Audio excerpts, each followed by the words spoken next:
간증 감사합니다. 오늘 우리 모두에게 주시는 하나님 말씀 같이 보겠습니다. 사무엘상 7장 3절부터 10절까지 말씀입니다.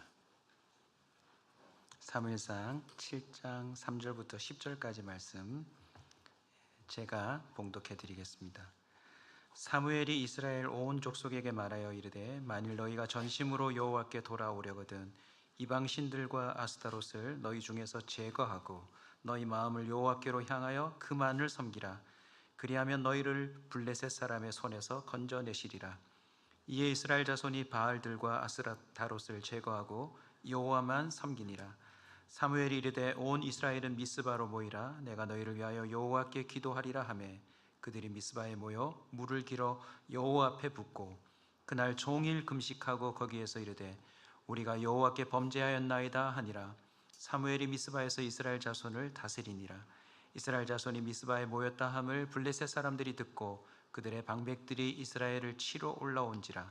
이스라엘 자손들이 듣고 블레셋 사람들을 두려워하여 이스라엘 자손이 사무엘에게 이르되 당신은 우리를 위하여 우리 하나님 여호와께 쉬지 말고 부르짖어 우리를 블레셋 사람들의 손에서 구원하시게 하소서 하니 사무엘이 젖먹는 어린 양 하나를 가져다가 온전한 번제를 여호와께 드리고 이스라엘을 위하여 여호와께 부르짖음에 여호와께서 응답하셨더라. 사무엘이 번제를 드릴 때에 블레셋 사람이 이스라엘과 싸우려고 가까이 오매 그날에 여호와께서 블레셋 사람에게 큰 우레를 발하여 그들을 어지럽게 하시니 그들이 이스라엘 앞에 패한지라. 아멘. 매년 교사주일이 되면 모시는 우리 또 귀한 목사님이자 교수님이 계십니다. 이상규 교수님. 제 인생에 하나님이 보내주신 정말 소중한 또 선생님이시고요. 고신대학교 명예교수로 또 백석대학교 석좌교수님으로 여전히 가르침의 사역을 펼치고 계시고요. 우리 교회와는 우리 성도님들이 어느새 정말 한 가족처럼 1년을 기다리는 우리 목사님입니다. 또 한 해 우리 교수님에게 주셨던 그 은혜들을 오늘 짧은 시간이지만 우리에게 부어주실 때 여러분 빠짐없이 다 받아 누리셨으면 좋겠습니다. 우리 이상규 교수님 앞으로 모시겠습니다.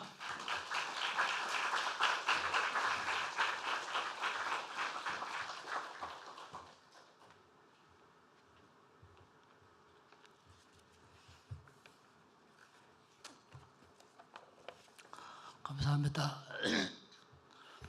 여러 가지 부족한데도 불구하고 이렇게 해마다 초청해 주셔서 감사하고 황송합니다. 제가 1982년도 고신대학교에서 가르치기 시작해서 2018년 2월 때 은퇴했기 때문에 한 35년 동안 학교에 봉직했습니다.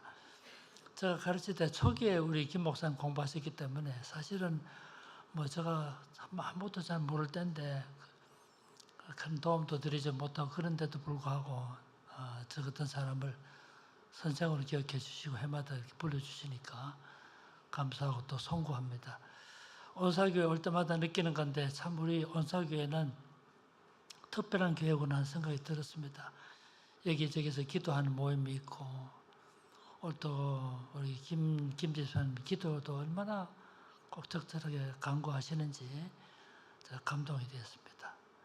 간증하는 집사님도 정말 필요한 말씀으로 위로가 되고 또 목사님이 또 우리 아까 교사들 모임에서 하시는 말씀이나 교사도 한 사람 한 사람 챙기는 일이라든가 이 세심한 이런 거 볼 때 정말 초대교회처럼 아름다운 교회구나 하는 생각이 들고 저는 설교를 잘 못하지만 제 스스로 은혜 받았고 지금까지 있었던 그만으로도 여러분들이 큰 은혜가 될 줄을 생각해서 되게 많은 위로가 됩니다.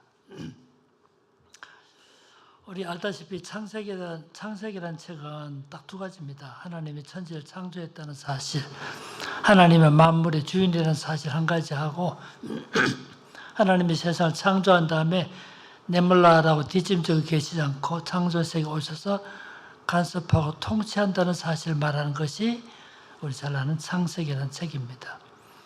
이스라엘 백성들이 야곱의 때 애굽으로 이민을 가서 430년을 경과한 다음에 모세의 인도를 따라 출애굽한 과정이 기록된 책이 출애굽기인데 출애굽기는 딱 두 부분으로 되어 있습니다. 1장부터 19장까지는 이스라엘 백성들이 애굽의 변방 지방을 떠나서 시내 광야까지 오는 과정이 기록됐고, 두 번째 부분 20장부터는 시내 광야에 있어서 성막을 세우고 하나님의 계명을 받는 등 그곳에 있었던 일들이 40장까지 기록되어 있습니다.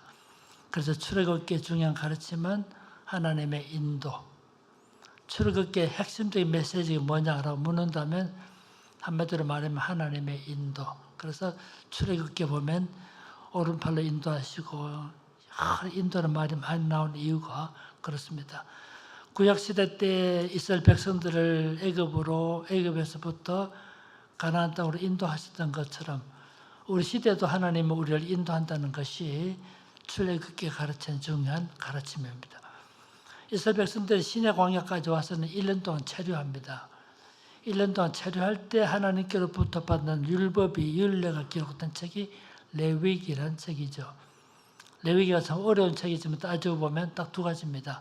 첫째, 죄인인 인간이 어떻게 하나님께로 나갈 것인가.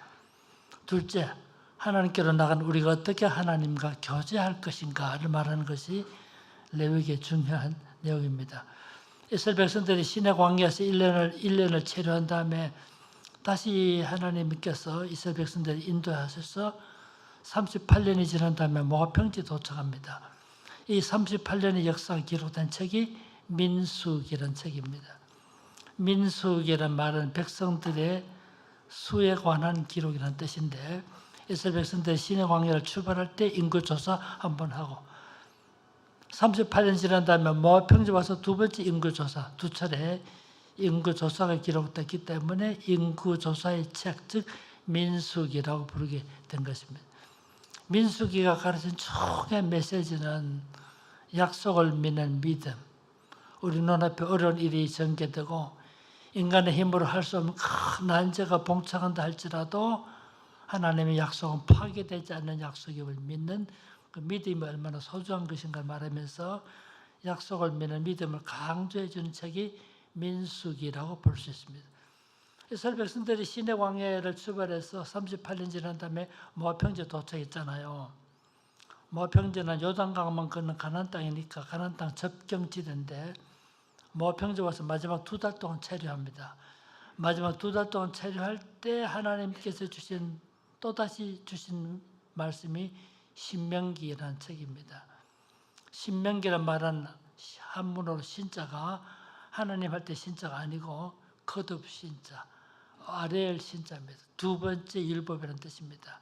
지금 모압 평지에 모이는 사람들은 60만 곱하기 3배, 약 180만 정도 되는 사람들은 시내 광야에서 레위기의 말씀 듣지 못했던 제2세대 사람들이기 때문에 그들이 또다시 율법을 설명했기 때문에 신명기 신자가 거듭된 율법 혹은 제2의 율법이라는 뜻을 지닌 신명기라고 부르게 된 것입니다. 신명기는 한편의 설교라 볼 수 있는데 딱 3가지입니다. 첫째, 위를 쳐다보라. 첫째, 뒤를 돌아보라. 둘째, 위를 쳐다보라.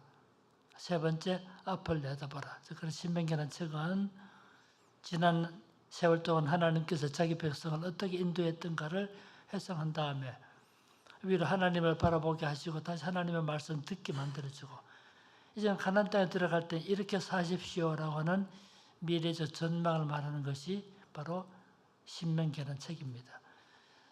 이스라엘 백성들이 모압 평지에서 2달을 체류한 다음에 모세는 그곳에 죽고 여호수아의 인도를 받아서 다시 가나안 땅에 들어가는 이 과정이 기록된 책이 여호수아서입니다.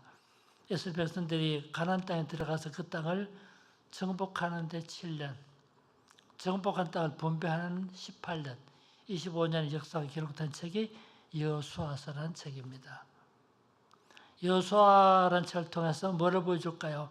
하나님의 신실하심을 보여줍니다.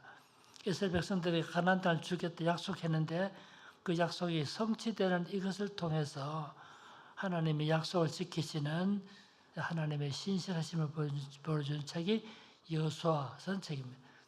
여호수아가 자기 백성을 인도해서 가나안 땅에 들어가서 정착하게 한 다음에 여호수아는 죽고 다음 세대 사람들을 위해서 350년 동안 지내게 되는데 이것이 바로 사사기의 내용입니다. 사사란 말은 통치자란 말이 되긴 합니다만 재판관 통치자는 뜻이 있긴 하지만 사사시대 350년 동안 왕이 없었습니다. 그러다 보니까 이스라엘 백성들이 가나안 땅에 들어가 살면서 출애굽 과정에서 그렇게 강조했던 하나님을 예배하고 하나님을 경배한 신앙을 포기하고 잊어버리고 우상을 숭배했던 그 시기가 350년 동안의 사사시대입니다. 그래서 사사시대를 구약의 암흑시대라고 부릅니다. 사사기에 두 번 똑같은 말 두 번 나오는데 그 시대에 그때에 왕이 없었으므로 백성들이 자기 소견에 옳은 대로 행하였더라. 율법과 규정이 없기 때문에 자기 마음대로 살았던 그 시대인데 사사시대의 특징을 딱 세 가지로 정리하면 첫째, 하나님을 알지 못했습니다. 둘째, 하나님을 알지 못하니까 우상을 숭배했습니다. 우상을 숭배하다 보니까 세상에 좋지 못한 풍습을 본받는 많은 불의한 일들을 행했습니다. 이것이 바로 350년간의 사사시대이기 때문에 이 시대를 구약의 암흑시대라고 부르게 된 겁니다. 사사기 다음에 나온 책이 룻기라는 책이 있는데 룻기서는 사사시대에 있었던 한 아름다운 이야기이기 때문에 시편, 잠언, 전도서, 아가서 같은 그 뒤편으로 가지 않고 사사기 다음에 편집되어 있습니다. 지금까지 제가 여기에 와서 이 내용 가지고 설교했습니다. 이전 순서에 따라서 오늘은 사무엘 상에 대해서 말씀을 드리려고 합니다. 사무엘 상하, 열왕기 상하, 역대기 상하 이 6권의 책을 왕정시대 역사책이라고 말합니다. 왕정시대 얼마쯤 되는가? 우리 이시왕조와 똑같이 약 500년 정도 됩니다. 500년에 이스라엘 백성들이 가나안 땅에 정착한 이후 역사가 사무엘 상하, 열왕기 상하, 역대기 상하 책 속에 기록됐습니다. 지금은 사무엘 상하로 구분되어 있지만 본래는 한 권의 책입니다. 열왕기 상하, 역대기 상하도 원래 한 권의 책이지만 상하로 구분되어 있습니다.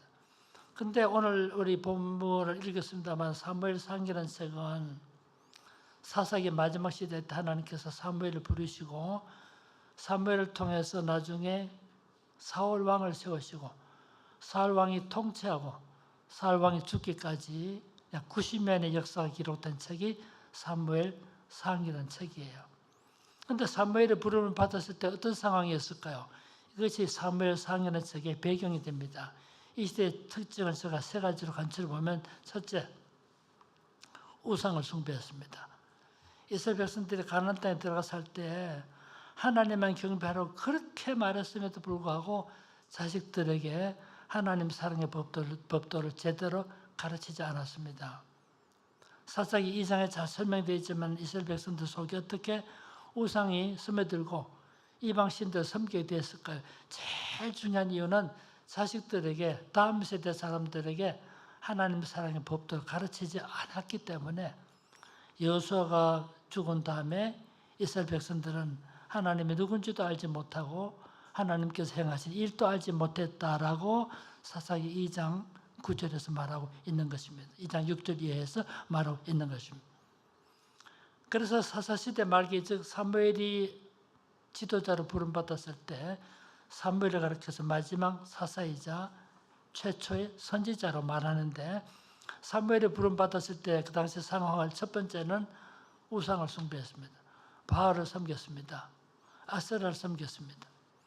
바알은 여러분 알다시피 풍요의 신이었습니다. 아세라도 마찬가지예요. 심지어 바알과 아세라뿐만 아니라 많은 이방 신들을 섬겼습니다. 다고온 신을 섬겼습니다. 다고온 신은 우리 학교 다닐 때, 고등학교 다닐 때 교과서 책에도 나오지만 머리와 손은 사람의 모습이지만 몸통은 물고기 형태로 된 이 신을 섬기는 것이 다고온 신인데 다고온 신을 섬겼습니다. 우상 숭배가 그 시대 가장 큰 문제였습니다. 두 번째, 그 당시 종교 지도자들도 타락했습니다. 대표적인 인물이 우리 성경에 엘리 제사장으로 나옵니다만은 엘리 제사장의 영적인 눈이 어두워져 가지고 그 현실 제대로 보지 못했습니다. 우리 사무엘상 1장에 보면 잘 기록되어 있습니다만은 한나가 간절히 하나님께 기도하는데 그 기도하는 걸 보면서도 기도한다고 느끼지 않고 술 취했다라고 말했을 만큼 영적인 눈이 어두워져 있었어요. 엘리 제사장 두 아들이 큰 범죄를 행했습니다. 하나님께 바쳐야 할 제물을 먼저 자기들이 선취하는 잘못을 범했지만 책망하지 않았습니다. 그래서 결국은 엘리 제사장이 죽음을 당하고 하나님의 새로운 역사가 시작되는 것을 볼 수가 있습니다. 첫 번째 문제는 우상 숭배였고, 두 번째 문제는 종교 지도자들의 타락이 부패였습니다. 세 번째 문제는 국가적인 위기였습니다. 이스라엘 백성들이 가나안 땅에 들어가 살 때 끊임없이 이스라엘 백성들을 괴롭혔던 집단이 블레셋이 있었습니다. 오늘 본문이 있기까지 블레셋이 과거 40년 동안 이스라엘 백성들을 공격하고 침략하고 힘들게 했습니다. 국가적 위기였습니다. 블레셋이 한번 공격해 왔을 때 어떻게 했습니까? 백성들 싸우러 나갔다가 오늘 읽었던 7장 앞에 있는 내용인데 4,000명이 죽임을 당합니다. 4,000명이 죽임을 당하니까 큰일 났구나. 하나님의 임재를 상정해 주는 것이 법궤인데 법궤를 가져가면 이길 수 있겠구나 해서 법궤를 가져갔지만은 어떻게 됩니까? 여러분, 애정 없는 사랑 있을 수 없습니다. 하나님에 대한 진정 사랑 없는 법궤는 아무 의미가 없었습니다. 법궤는 빼앗기게 되고 3만 명이 죽임을 당하고 홈리에 비나서도 그 전쟁에 죽게 되고, 이 소설을 들었던 엘리 제사장이 그때 90이 넘은 나이인데 그때 의자에서 넘어져 목이 부러져 죽습니다. 하나님의 심판이 기록되어 있습니다. 이런 국가적 위기에 처했을 때 그때 부름받은 사람이 사무엘이라는 선지자입니다. 여러분 생각해 보십시오. 우상을 숭배했죠. 종교 지도자들도 타락했죠. 종교적 위기였죠. 국가적 위기에 처했죠. 이럴 때 부름받은 사무엘이 어떻게 문제를 해결했을까요? 내가 그 당시 지도자라고 한다면 여러분 어떻게 문제를 해결할까요? 그때 사무엘은 우리가 국가적 위기를 당했으니까 성벽을 쌓고 군사력을 보강해서 이 위기를 극복해보자, 그렇게 하지 않았습니다. 법률이 없기 때문에 법을 제정해서 문제를 해결해보자, 그렇게 하지 않았어요. 교육이 제대로 안 됐기 때문에 학교를 설립해서 이 교육을 실시해보자, 그렇게 하지 않았습니다. 사무엘은 문제의 핵심을 보았는데 그것은 바로 하나님을 알지 못하는 우상 숭배가 모든 문제의 원인이라고 보았기 때문에 이스라엘 백성들을 다 미스바 들판에 모이게 하고 하나님께 회개한 역사를 시작했습니다. 모든 문제의 출발점은 하나님을 알지 못하는 우상 숭배로 보았기 때문에 거국적인 회개야말로 민족을 살리는 일이라고 보았던 것입니다. 그게 오늘 읽었던 본문이에요. 잠시 보십시다.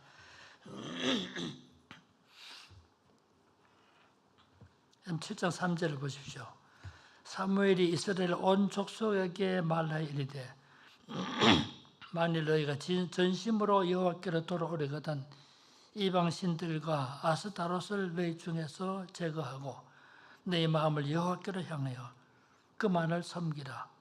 그리하면, 이전 성경에는 그리하면 이런 말이 번역되어 있지 않았는데 그리하면 제대로 번역을 했습니다. 그리하면 너희를 블레셋 사람의 손에서 건져내시리라. 국가적 위기를 해결하는 총의 방식이 하나님께로 돌아가는 것이었습니다. 그래서 이스라엘 백성들이 미스바 들판에 다 모여서 거국적인 회개 역사를 했던 것이 오늘 본문 4절 이하에 기록됐습니다. 그럼 4절 보십시오. 이에 이스라엘 자손이 바알들과 아스타롯을 제거하고 여호와만 섬기니라. 사무엘이 이르되 온 이스라엘은 미스바로 모이라. 내가 너희를 위하여 여호와께 기도하리라 하며 그들이 미스바에 모여 물을 길어 여호와 앞에 붓고 그날 종일 금식하고 거기에서 이르되 우리가 여호와께 범죄하였나이다 하니라.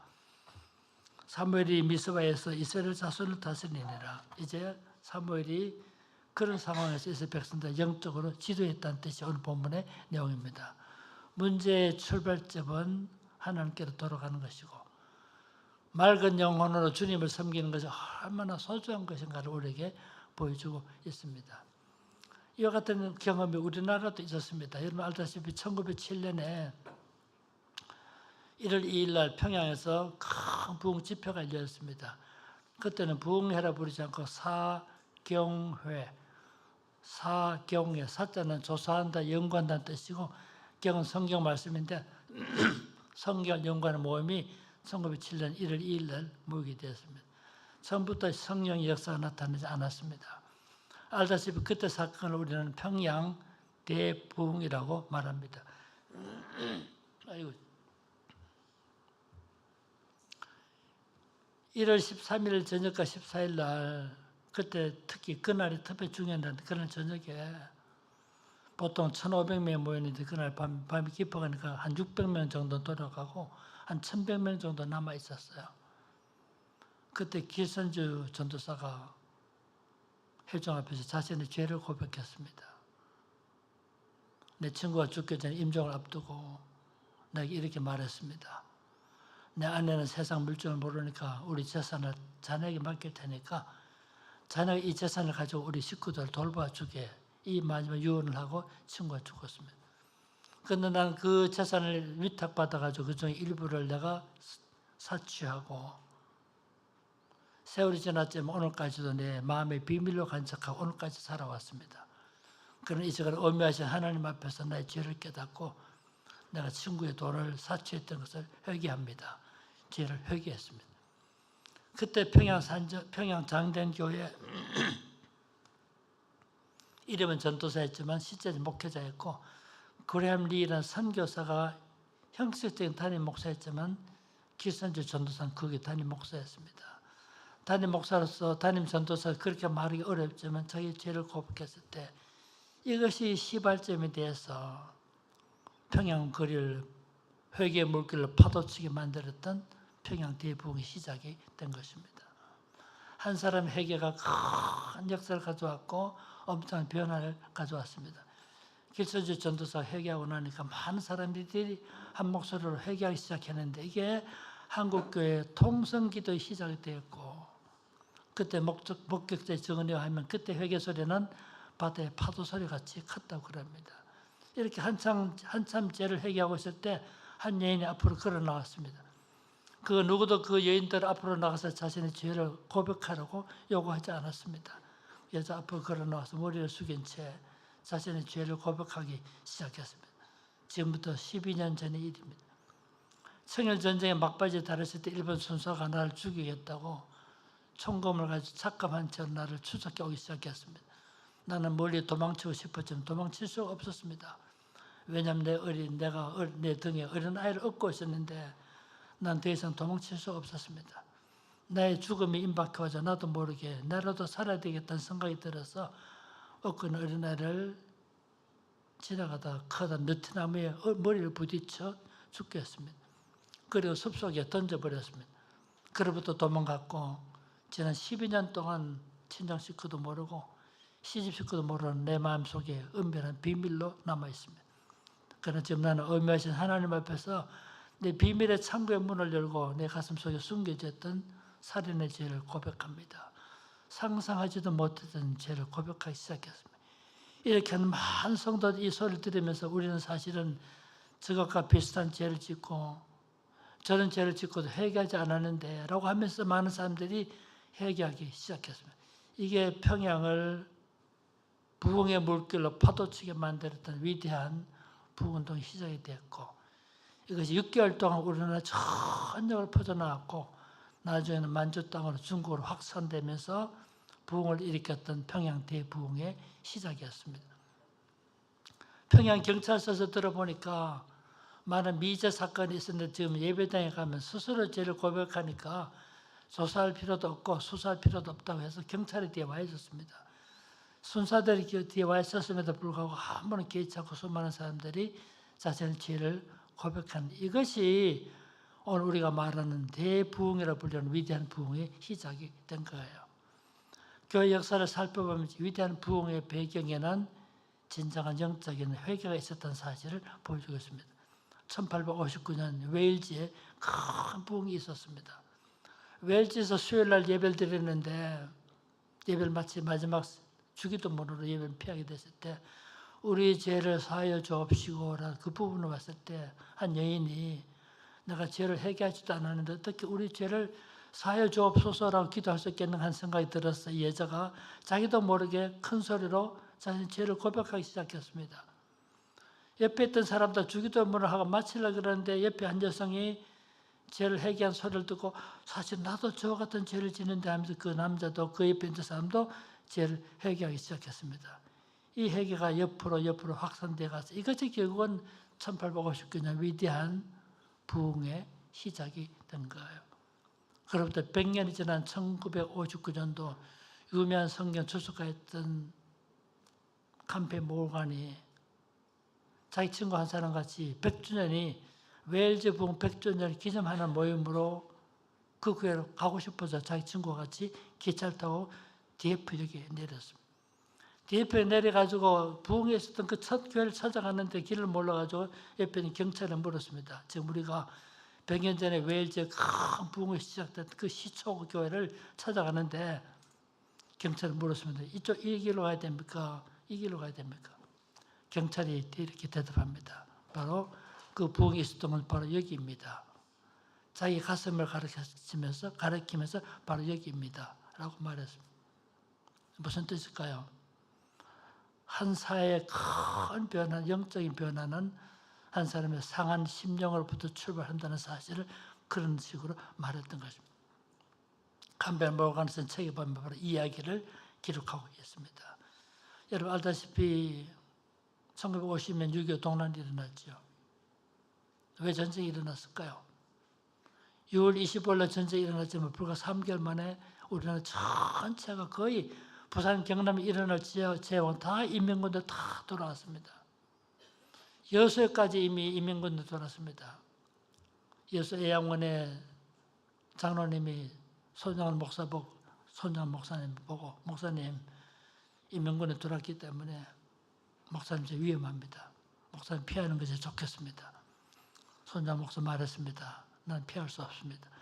450명에서 500명 가까운 이 나병 환자들이 몸도 상하지 못한데 어떻게 내만 상한 사겠다 도망갈 수 있겠습니까? 못 갔습니다.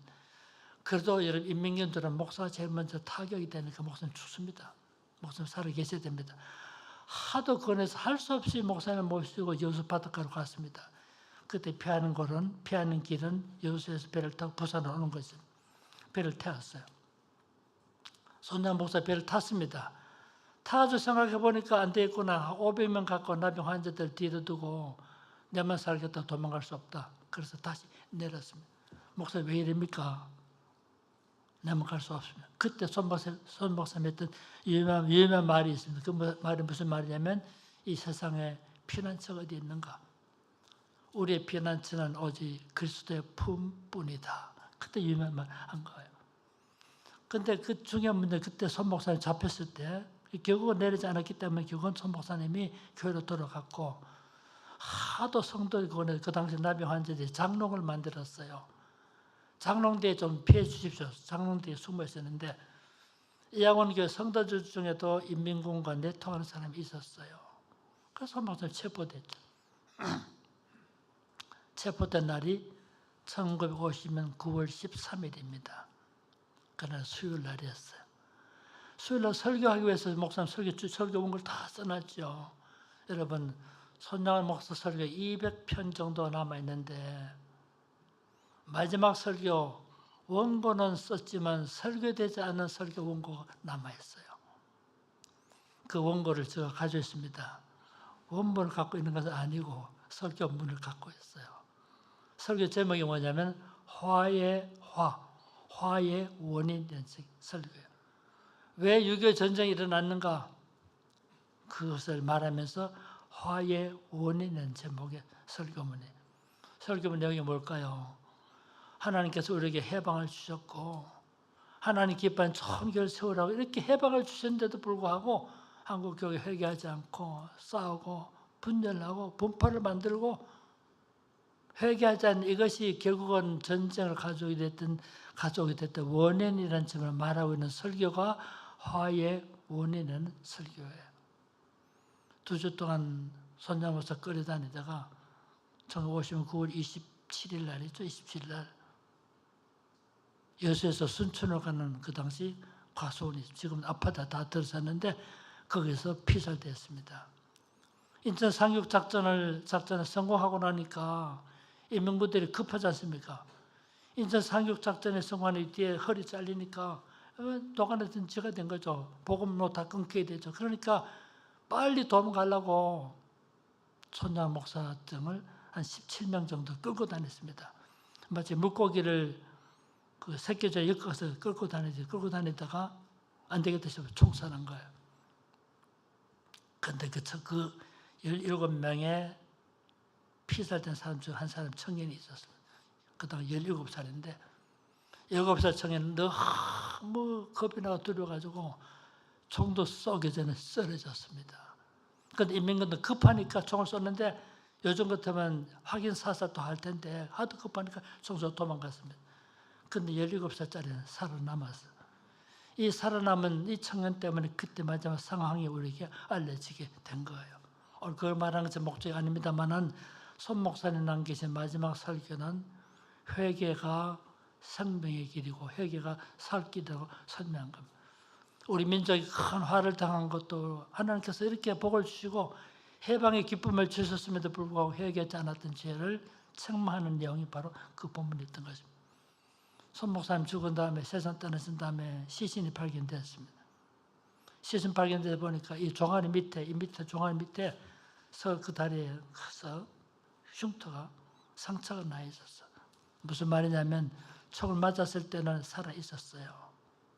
너무 고통스러워 자신의 발로 종아리를 끌고 이렇게 아프니까 상처가 나 있었던 거예요.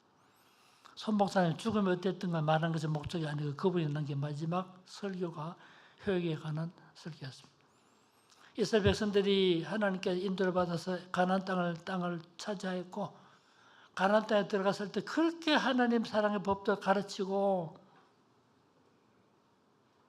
우상을 숭배하지 말라고 그렇게까지 말했는데도 불구하고 이스라엘 백성들이 불순종했습니다. 왜 이스라엘 백성들이 우상을 숭배했을까요? 가나안 땅에 사는 사람들은 이렇게 생각했어요. 모든 종교는 각기 다른 기능을 행사한다고 봤어. 바알은 풍요의 신이고 아세라는 성의 신이고 이 신은 예술의 지능을 가지고 저 신은 공부를 잘하게 만들어주고 예컨대 이 신은 예술의 발전을 가지고 이 신은 법의 지평을 잘하게 만들어주고 모든 신은 각기 다른 기능을 행사한다고 봤기 때문에 많은 신을 섬기면 섬길 수 있도록 좋다고 본 거예요. 그래서 그 종교가 다신교 사회가 된 거예요. 그러니까 하나님을 섬긴다고 하면서도 또 다른 신을 섬기면 또 다른 축복을 받고 또 다른 신을 섬기면 또 다른 축복을 받는다는 잘못된 생각 때문에 하나님을 섬긴다고 하면서도 다른 우상을 섬겼던 것입니다.